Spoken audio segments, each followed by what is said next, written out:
নমস্কার, আমি চয়ন নায়ক দ্য বং পডকাস্টে আবারও চলে এসেছি নতুন একটি ভিডিও নিয়ে।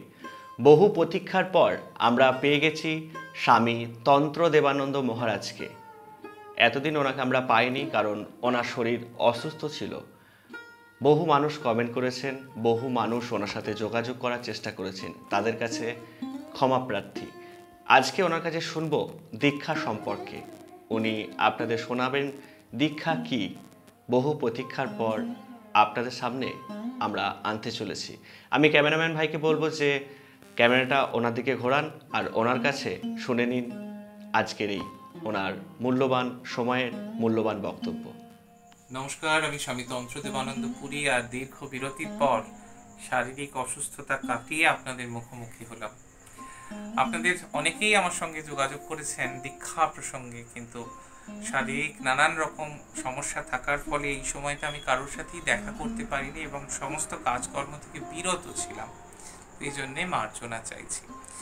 যারা দীক্ষা গ্রহণের জন্য যোগাযোগ করেছিলেন, যারা আগ্রহী, তাদেরকে একটি কথাই শুধু বলতে চাই, উপযুক্ত আধার ছাড়া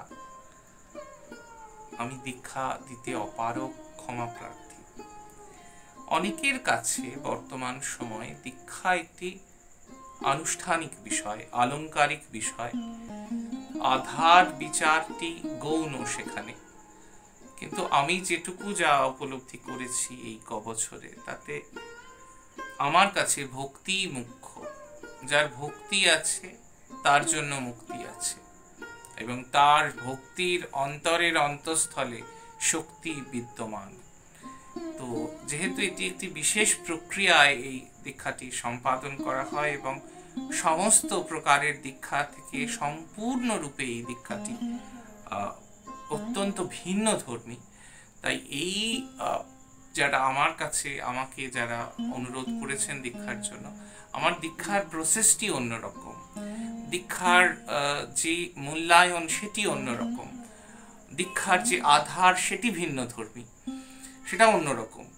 যারা দীক্ষা নেবেন তাদের যে উপস্থিতি, তাদের যে সিলেকশন প্রসিডিওর, কেন হলেন না, তো এরকম অনেক মানুষ এসেছেন যাদেরকে আমি খুব সবিনয়ে প্রত্যাখ্যান করতে বাধ্য হয়েছি, কারণ এটি সম্পূর্ণ আমার ইচ্ছাধীন নয়। এটি অনেকে আছেন তাদের ইচ্ছাধীন। তো তারা এটি সম্পাদিত করে থাকেন এবং তারা গ্রিন সিগন্যাল দিলেই আমি করে থাকি।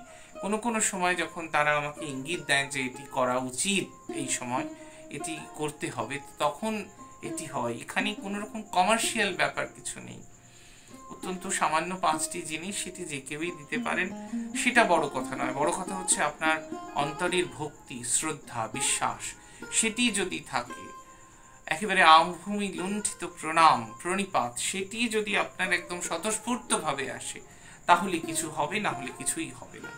এবার খাতায় নাম লিখিয়ে খুব একটা লাভ নেই, এটা আমি বলে দিতে চাই। কারণ অনেক মানুষ আছেন যারা চাকরিজীবী বা ব্যবসায়ী বা অন্যান্য কাজকর্মে জড়িত, তো জীবিকা উপার্জনের জন্য সেটি তাদের কাম, আমি সেটাতে কিছু বলছি না। কিন্তু সব কাজ ছেড়ে, সংসারের সব কাজ ছেড়েও যে ঈশ্বরের দিকে মন দিয়েছেন, ঈশ্বর ভক্তির দিকে মন দিয়েছেন, তার কিছু হবে, তাকে দিয়ে কিছু করা সম্ভব, তাকে নিয়েই আমি এগোতে চাই। এবং এটি কোনো মজার জিনিস নয় যে আমি ফ্যাশন আমি করলাম, হঠাৎ আর ভালো লাগছে না। তো যারা এরকম করেছেন কিন্তু জব করেন না নিয়মিত বা কিছু করেন, মানে কোনো সাধন ভজনে নেই, ধ্যান করেন না, তো তাদের কিন্তু এটা ইনিশিয়েশন বা দীক্ষা নিয়ে কোনো লাভ নেই। যারা ঈশ্বর লাভ করতে চান তারা আমার সঙ্গে যোগাযোগ করবেন, যারা এই জীবনে মুক্তি চান তারা আমার সঙ্গে যোগাযোগ করবেন। আমি তাবিজ, কবজ, মাদুলি, আংটি এসব বিষয়ের লোক নই। আমি বিশুদ্ধ ভক্তি যোগের মানুষ। যারা আধ্যাত্মকে নিজেদের জীবনের ধ্রুবতারা বলে মনে করেন, যারা ঈশ্বরকেই শুধুমাত্র ঈশ্বর এবং ঈশ্বর, যারা সর্বব্যাপী ঈশ্বরকে চাক্ষুষ করেন, এরকম অবস্থার মধ্যে যেতে চান, তারা যোগাযোগ করবেন।